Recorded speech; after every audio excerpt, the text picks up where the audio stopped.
Assalamu alaikum. Welcome to Dialogue. I'm Taimur Shamil. Prime Minister Imran Khan is on his two-day visit to Saudi Arabia, where he met the king and also the crown prince yesterday.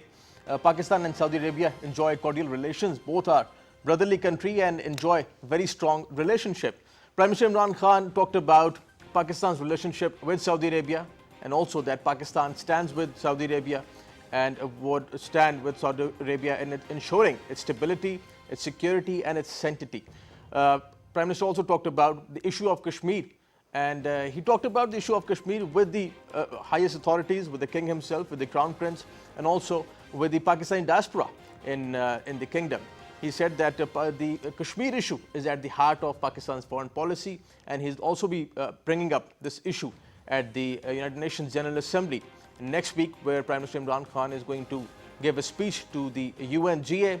He's going to bring up this issue of Kashmir. The kingdom has said that Saudi Arabia stands with Pakistan on the issue of Kashmir, and they realize the sanctity, the seriousness of the issue as well. And we're going to discuss about Pakistan-Saudi Arabia relationship and the changing regional dynamics in the region, because the regional dynamics are changing. There are certainly a lot of happenings going on in the Gulf as well. We're also going to discuss about the situation in Afghanistan. The security situation in Afghanistan is still precarious, it's unstable. Taliban recently carried out several attacks in Afghanistan, and the future of peace talks seems bleak. But what are the policy options for Pakistan? Pakistan certainly wants peace and stability in Afghanistan because Pakistan realizes the importance of connectivity and peace in the region. Pakistan has been the direct and indirect victim of what has been going on, the war that has been going on in Afghanistan. We'll discuss about both issues, Prime Minister's visit to Saudi Arabia, UNGA, Kashmir, and also Afghanistan with our special guest in the studios. Our first guest is Ambassador Vice Admiral Khan Hisham bin Siddiq, former Vice Chief of Naval Staff. So welcome to the show. Thank you. Second guest is Dr. Arshi Saleem Hashmi. She is a renowned senior academic and expert on peace and conflict in the region. Welcome to the show, Dr. Hashmi. Thank you. Ambassador Siddiq, starting with Prime Minister's visit to Saudi Arabia, he met the king himself, he met the crown prince as well. Pakistan stands with Saudi Arabia. You have been serving in the Saudi kingdom as well. How do you see the relationship at the moment, and especially before going to UNGA? Prime Minister's visit to Saudi Arabia is very important. Optics are very important in international relations, and his visit to Saudi Arabia, how do you see that? Thank you very much. I think both Pakistan and Saudi Arabia have enjoyed historical and strategic relations for many decades. Both Pakistan and Saudi Arabia have stood by each other in all testing times. And especially during the last 2 years, the relations between Pakistan and Saudi Arabia have been on upward trajectory. So coming at the heels of the ill-advised move by the Indian Prime Minister Modi and their barbaric and tyranny in Indian-held Kashmir, and also the unfortunate attack on the oil installation in Saudi Arabia. So this Prime Minister's visit was very timely and has come at a time when both the countries are faced with many challenges. The Prime Minister was accorded, as usual, high protocol, and both His Royal Highness the Crown Prince and His Majesty the King extended a very warm welcome and held bilateral discussions. As I understand from the talks, both countries have vowed to safeguard the territorial integrity of Pakistan and Saudi Arabia. The reaffirmation of the Saudi leadership vis-a-vis Kashmir issue and their support, political support to Pakistan at this juncture is indeed very timely, and we're very grateful to the Saudi leadership for extending this. Similarly, Pakistan too stands committed for the safety, security and territorial integrity of Kingdom of Saudi Arabia. Being cradle of Islam, the people of Pakistan wish Saudi Arabia the best and hope that the current challenging time is overcome in a peaceful manner, and the Gulf region, which is hugely important to the entire world, remains stable. Right, and Dr. Hashmi, talking about the influence of Saudi Arabia, certainly Saudi Arabia is an influential country in the Gulf, in the Middle East. Visiting Saudi Arabia just before visiting UNGA, how do you see this visit, especially before UNGA, and the importance of it? As Ambassador Saab has already talked about the importance of the visit, so no doubt about that, the importance of Saudi Arabia itself in the region. Visiting Saudi Arabia at this time, I mean, this is the time when Pakistan is obviously trying its best to have, you know, if not complete support, but at least the understanding, you know, to create that understanding, to have that understanding, you know, within the international community. And it's not just Saudi Arabia, but wherever Prime Minister is trying to reach out. So Saudi Arabia is important because, one, it is important because of the religious, you know, nature. And we find, the, you know, as a Muslim, for us, something coming from the king, you know, of Saudi Arabia, it has some value. Similarly, within the Middle East, if something comes from the House of Saud, it has the value. Now, to what extent it is going to really affect India or you know, countries who are supporting India, that's something which we can always, you know, debate and argue. Right. But if we continue to think that because of the fact that Saudi Arabia has trade relations with India, and you know, Saudi Arabia has certain positions on certain things, we should refrain from reaching out, or we should refrain. I mean, this is an argument. Yes, when people say that, look, what you know, certain countries or OIC for that matter, you know, they've been doing. International relations is not something where you just you know, have you know, sort of limit yourself in boxes. And especially the way international relations have evolved over the years, countries are no more restricting themselves to one bloc or another bloc.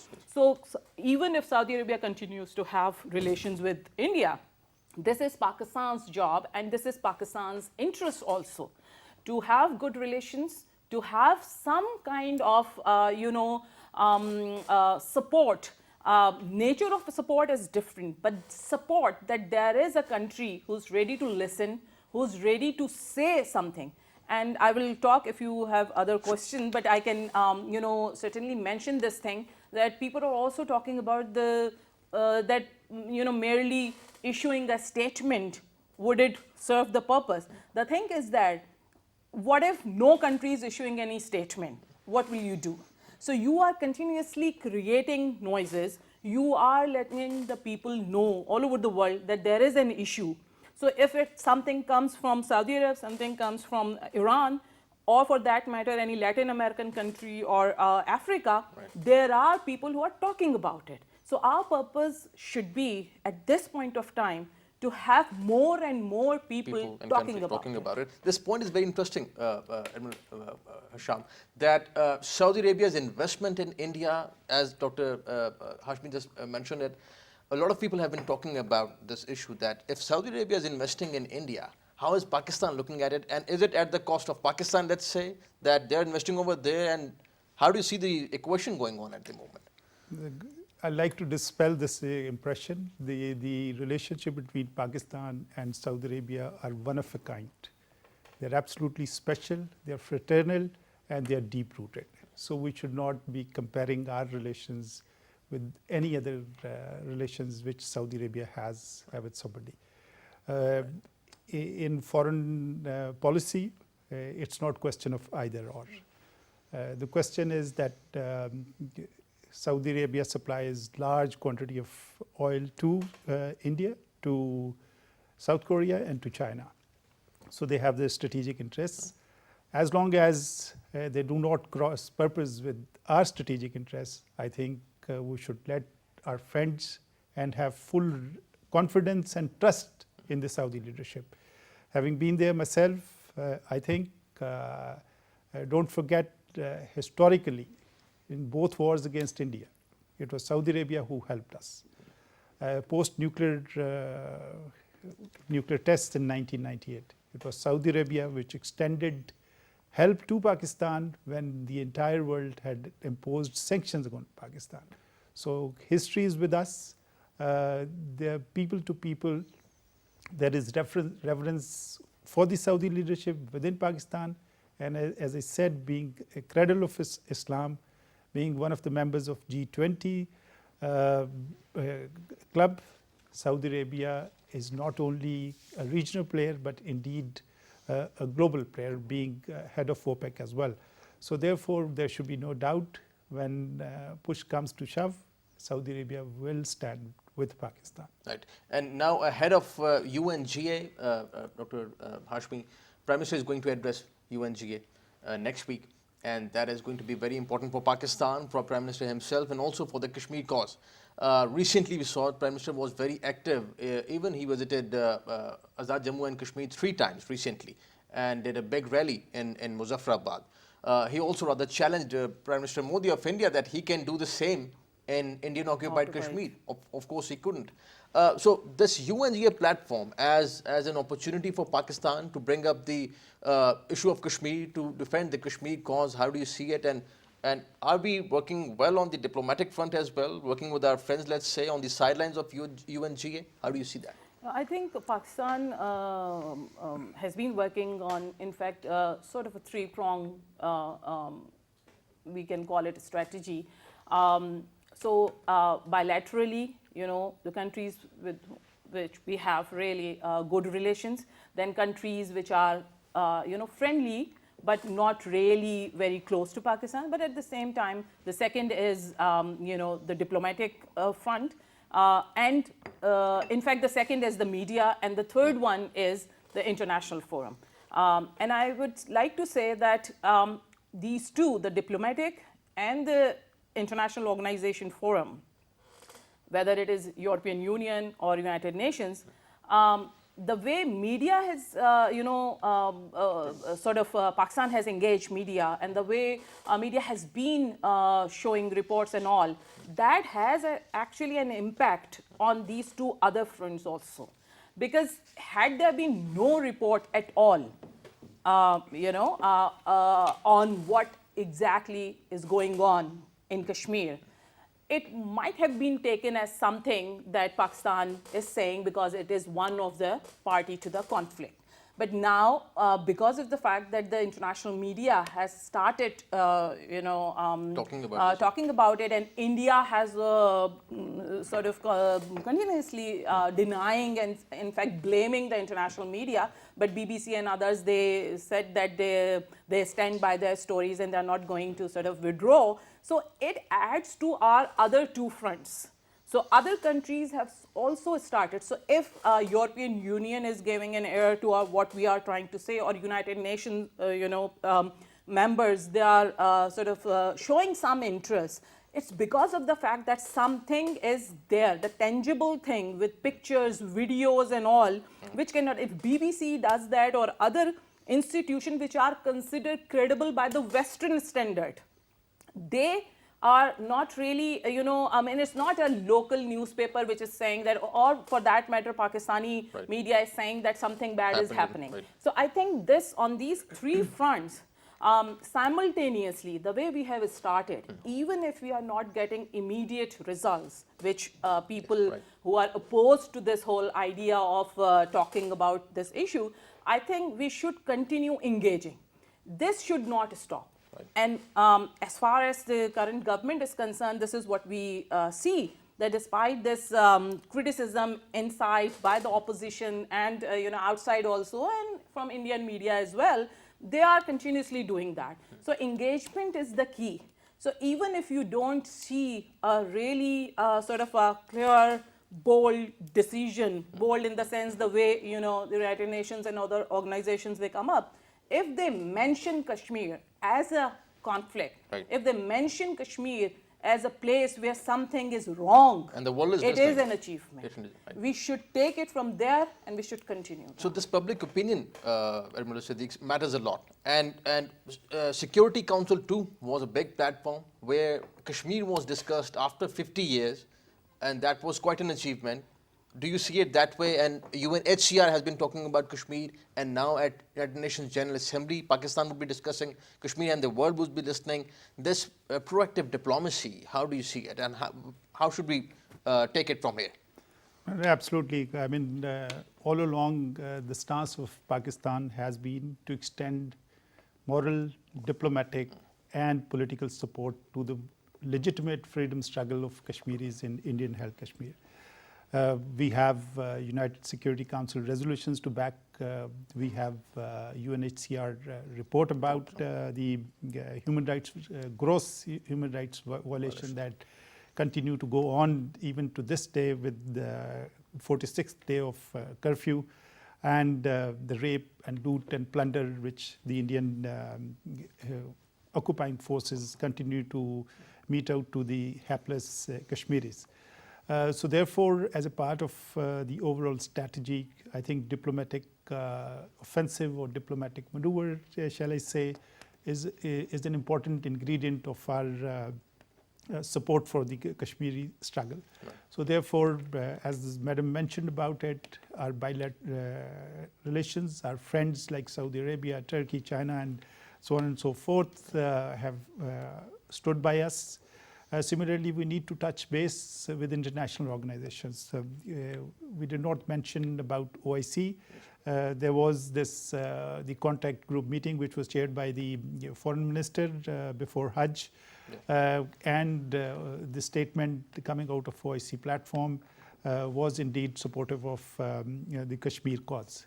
Similarly, again on the sidelines of General Assembly, there will be a contact group meeting where the foreign ministers from the member states of Kashmir contact group of OIC would meet, and indeed the Secretary General would also be there. Similarly, the issue has been picked up by EU. The issue has been discussed informally by the UN Security Council. So therefore, the overall package, for my comfort, I think we need to continue this trend and in fact double our efforts to reach out to other important players in the world so that all forums and all are not only made aware of the current situation, but also emphasize that on them to use influence on Indian leadership to desist from the current barbaric actions in Indian-held Kashmir. Can I add something? In peace and conflict studies, we often talk about different lens to see a conflict. Yeah. So there is this people-centric approach. Unfortunately, in the past, that approach has not been sort of adopted, and no country, in reality, does it because of the interest of the state and all. So what I have observed that Pakistan has, after this whole thing that has happened, we have started looking at it with that lens. What is actually happening in Kashmir? And we have started raising this thing, highlighting this issue, the human security angle, the humanitarian issue. So this is something which is, we call it people-centric approach. While India is still continuing with hard realist paradigm that here is a territory, and because of the fact that, the Raja signed the instrument, we don't care what is happening and how the dynamics are changing. We just care about the territory and not the people of Indian-occupied Kashmir, and that is what is happening. And recently, big gatherings in Europe, for that matter, in London, we saw thousands of people gathered outside the High Commission of India in London. And that too, the way that you're talking about this diplomacy and the power of the people, the power of public opinion for that matter. Even now at UNGA would be a platform where we can bring up such kind of sentiments outside. So there is a difference of approach here. So it's not like two parties are just fighting over a piece of land. Right.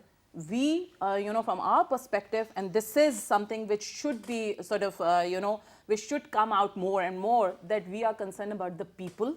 And this is what we want. It's the human security issue that we are highlighting, and we are concerned that how the Indian authorities are treating the Kashmiri people. While India is, and even, the world will see that Indian representatives, when they talk about the instrument of accession, they are talking about a territory. But and now, especially Prime Minister visiting United Nations General Assembly, Admiral Siddiq, Prime Minister Imran Khan and President Donald Trump also enjoy a certain kind of a comfort level. And we saw that in the Oval Office. President Trump himself talked about mediating in Kashmir. He brought up this issue in the Oval Office, and since then, Pakistan and US have been working on this. Do you see that the Trump administration would somehow be, let's say, backing Pakistan on this in future? Let's say, or we can be working on this to pressurize India to look at what is happening, the gross violations that you're talking about in Indian-occupied Kashmir? Yeah, absolutely. There was euphoria about President Trump's offer of mediation following our Prime Minister's earlier visit. But unfortunately, the events on ground have actually hijacked that agenda. President Donald Trump continues to offer mediation, and he's done so on 4 different occasions. UN General Assembly meeting would allow our Prime Minister to have a meeting with he's scheduled to have a meeting with President Trump, yes. and certainly the issue of Kashmir will be raised. America being one of the, if not the preeminent military power and one of the superpowers of the world, their influence and their on global affairs, and Kashmir being one of the flashpoints in the world, I think it's greatly welcomed, and provided the arbitration is fair and equitable and based on the just principles as enunciated in the UN Security Council resolution. So hopefully Prime Minister has made a very strong case to the people, to the entire world, will be able to convince US to exert influence to at least see to it that the traumatic experience which hapless Kashmiris are undergoing in Indian-held Kashmir is stopped immediately, and then sense prevails, and we can come to a stage where we can begin to discuss the actual resolution of Kashmir for lasting peace and stability in this region, I think. Right. And Dr. Hashmi, recently, China has backed Pakistan, especially Foreign Minister's letter to the President of Security Council earlier. Saudi Arabia in the Gulf stands with Pakistan, backs Pakistan. Both are strong friends, China and Saudi Arabia. The United States has been talking about President Trump, as we were just mentioning, talking about his offer to mediate in Kashmir. So the environment, do you see, is conducive for Pakistan at the moment, and we can use all these, let's say, big countries at least to ask India to stop the violations going on in Kashmir and work with them to cultivate this opinion about Kashmir? Well, I would not say that the environment is sort of conducive in that sense, where we feel that we have managed the kind of support that we expected. And as I earlier said, that it's because of the fact that nations they do not really give their support to one country against another. So what we are witnessing now is simultaneously, different countries, they are sort of giving statements and showing their concerns when it comes to the humanitarian issues, but at the same time, they are not really withdrawing from India also because of their certain compulsions, economic and other foreign policy, interests. So I would not say that it's like everything is sort of favorable, but at the same time, this is what I am repeating again and again. If it is, if we manage to have the countries, mention this word, which India was not expecting that the world would do that, right. The media would do that. So if we keep that pace, and if we continue to, instead of just sort of thinking that we have done our work and now it is not needed, no, we do need a sort of a continuous, engagement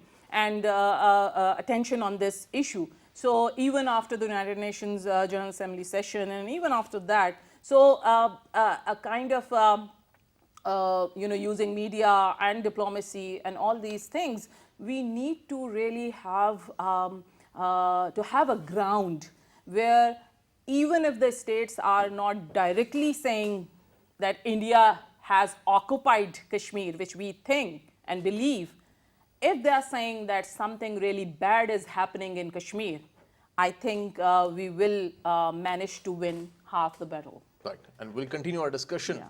on these issues, and especially on Afghanistan after this break. Afghanistan certainly is an issue in the region.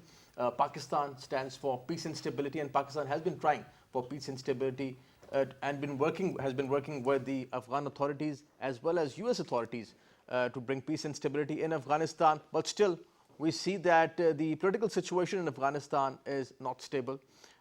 We have been talking about Kashmir. That is an issue with India. And President Trump talked about mediating in Kashmir. Well, a lot of people think that Afghanistan too is an area where Pakistan and US have been collaborating. And if we can address the issue of Afghanistan, United States' longest war anywhere, ever, we can certainly also talk about Kashmir as well. And perhaps United States can also do something over there with the Indian authorities. Is that possible? Since both Pakistan and US have been working, as I just mentioned, on Afghanistan. We'll continue on this debate after this break. Stay with us.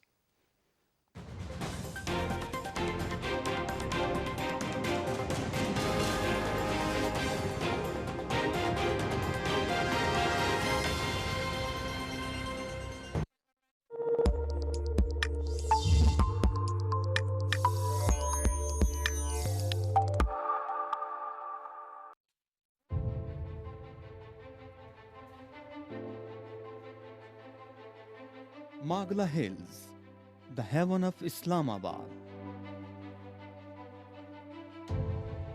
The abode of God, a place where you can explore your soul and meet power of natural elegance of mountains. Spread over an area of 12,605 hectares, the Magla Range, the foothills of Himalayas, are youngest hills with an age of 5,000 years old.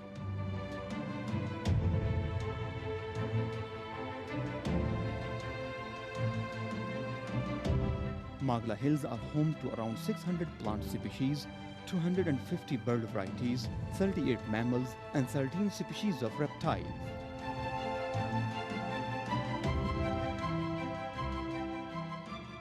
Magla Range is characterized by many valleys, scenic spots, and beautiful water streams, especially in the monsoon months.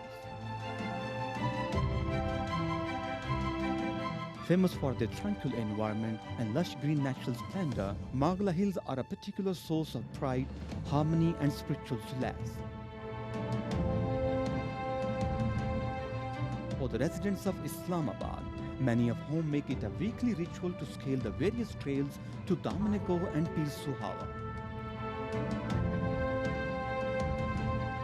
Magla Hills send off its visitors with lasting trail of memories to relish in solitude.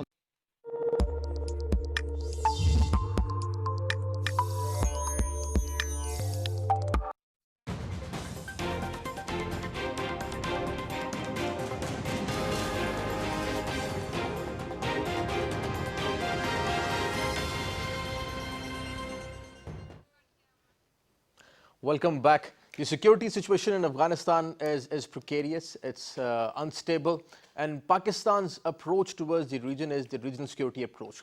Pakistan has been reaching out to its neighbors for peace and security and development in Afghanistan. Pakistan has been collaborating with Afghanistan. Also, Pakistan has been reaching out to Iran as well. Iran and Pakistan have been collaborating and also fighting extremism and terrorism in the region. Irritants have been there, but still a common threat of Daesh is there for Pakistan and Iran, and both have the resolve to fight that common threat. But the developments that are happening in the Gulf are also very crucial for Pakistan.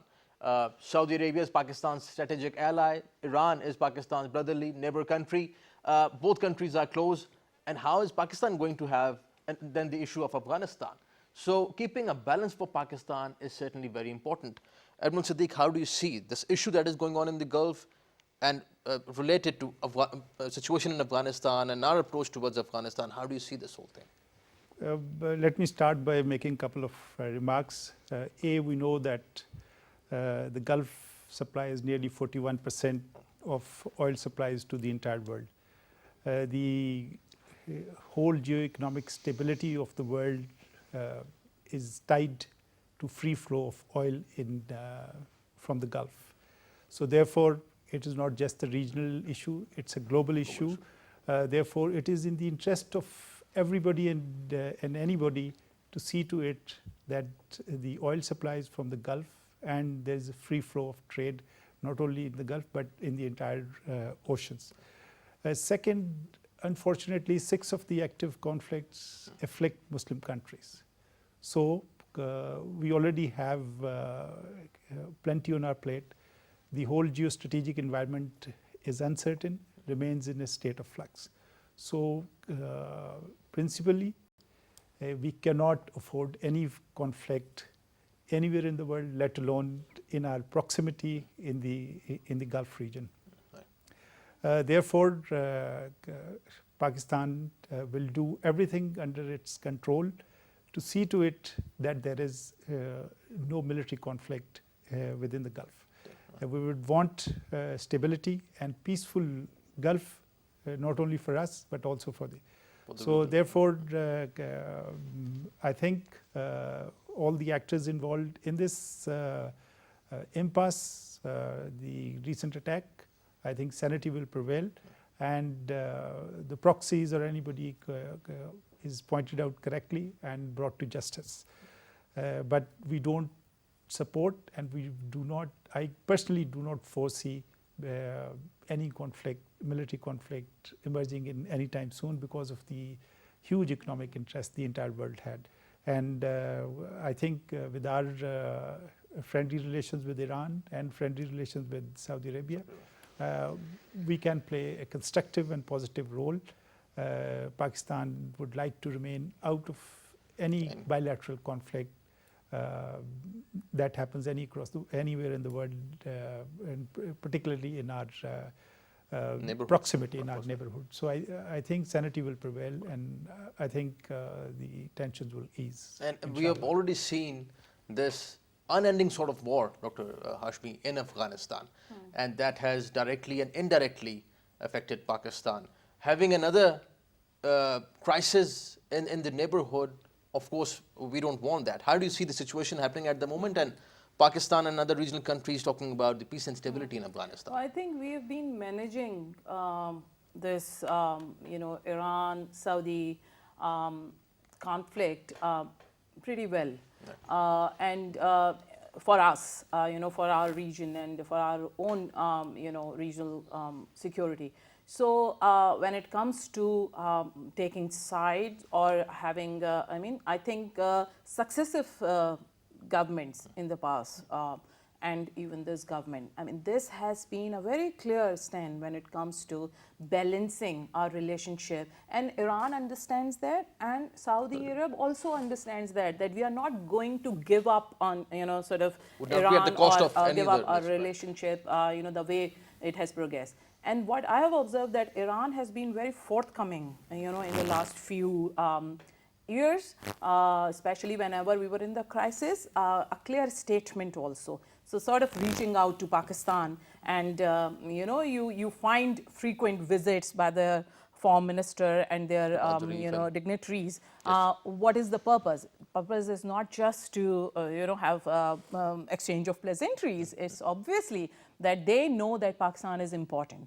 The only Muslim country with the nuclear power, having a very strong military, Pakistan has its place. And when it comes to the Muslim world, they do look up to us, whatever our economic situation has been due to various reasons. So I think Pakistan has been doing that, and as Ambassador Saab has already said, even the world, international community cannot really afford a global war, crisis. right. So, yeah, Right. exactly. And you have a point. Yeah, just to move on to Afghanistan, I think Pakistan's stance has always been that any process which is Afghan-led and Afghan-owned, we leave it to the people of Afghanistan to decide for themselves as to how do they want to pursue peace.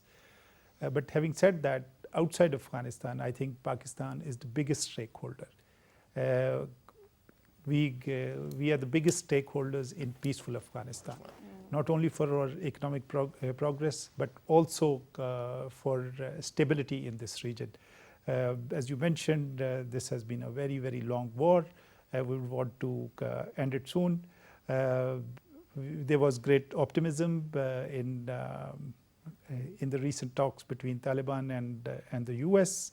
Unfortunately, they have come to halt, and that has resulted into a recommencement of activities in Afghanistan, and we are very pained at the loss of life, innocent lives, with the unfortunate bombing incidents in Afghanistan for the last few days.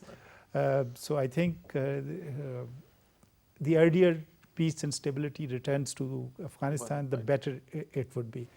Pakistan continues to play a constructive role. In fact, only today, one of our majors and SFI has embraced martyrdom while erecting fence on Pak-Afghan border. So we continue to pay price in lives, innocent lives, and cross-border terrorism which emanates from Afghanistan. So we would want a political and a peaceful settlement as early as possible. And I think the government is pursuing not only US, China, Russia, and engaging with other players to bring the two parties to the table and hope for a peaceful Afghanistan sooner than later. And you just mentioned the border fencing, which is a very important issue certainly. And Dr. Hashmi, recently, before going to Saudi Arabia, Prime Minister Imran Khan visited Torkham border, and he inaugurated the 24/7 border crossing, interestingly, and also a hospital there. Pakistan-Afghanistan Dosti Hospital, which is going to cater the people coming to Pakistan for the medical facilities. This gesture from the Pakistani side, while let's say we are being attacked from the Afghan side, while we are fencing the border, which is going to secure Afghan people and the Pakistani people, we are also inaugurating and opening up with the Afghan people. I just mentioned the Torkham border and hospital. This diplomacy and this peace gesture, how do you see it? And do you think that this is also the right time for Afghans to reciprocate it?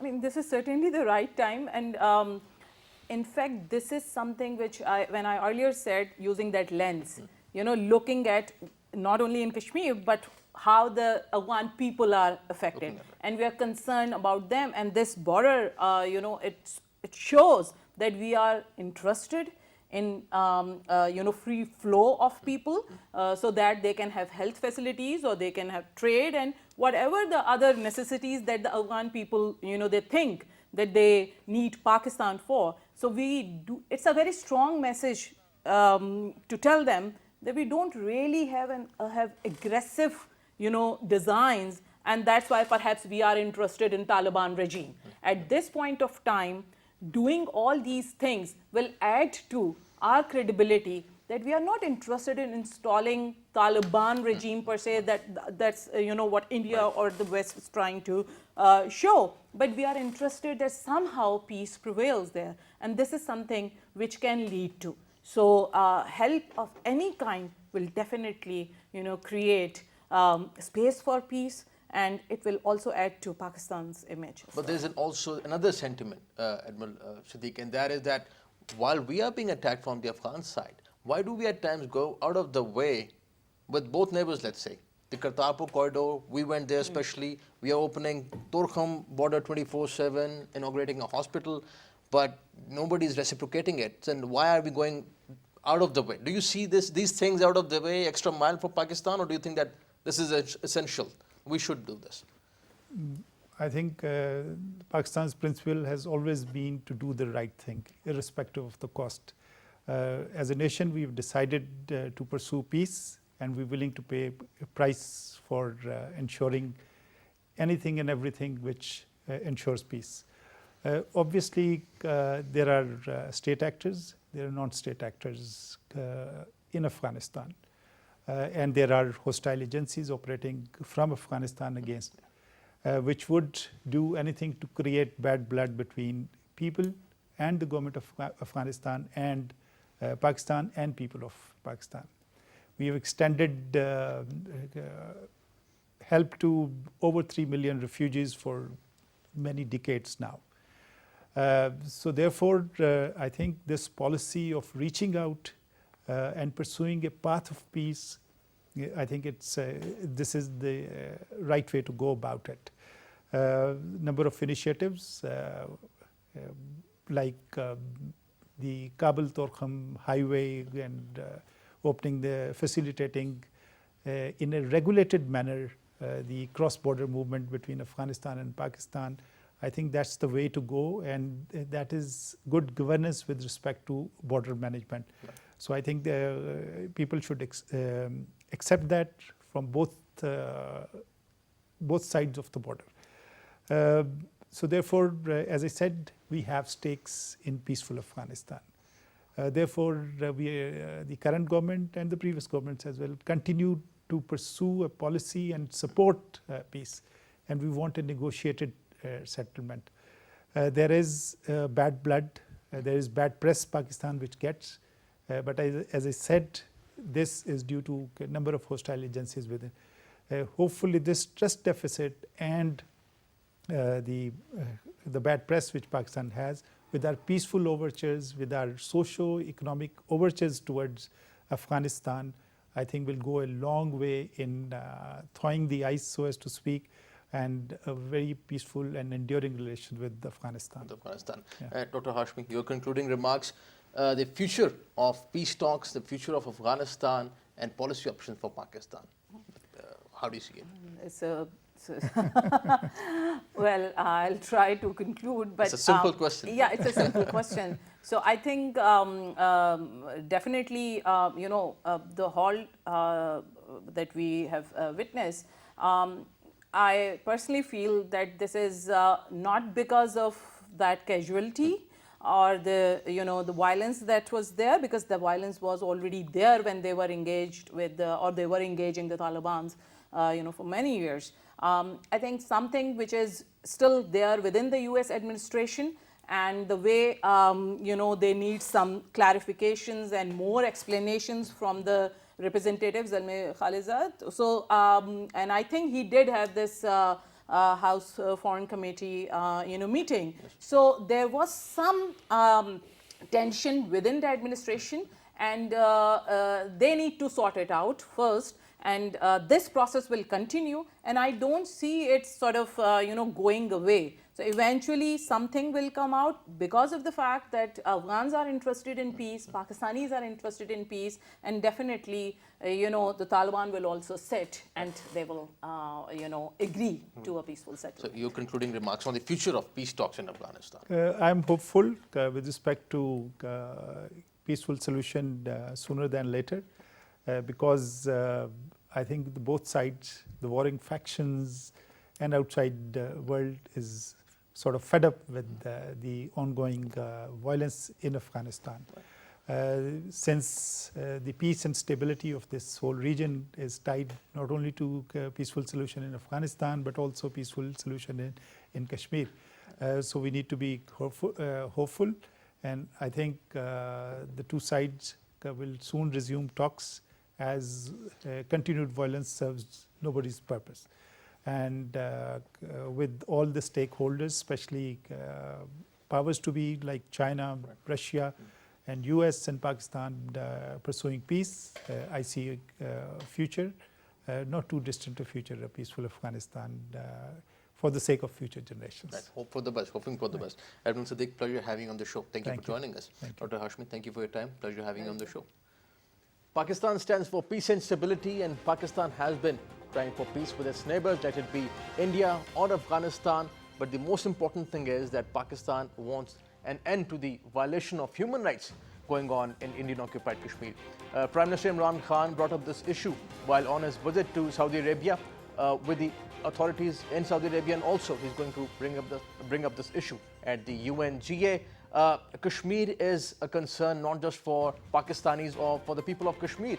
It is a concern for anybody who is concerned about the sanctity of human life, who is concerned about the importance of human rights and humanitarian law.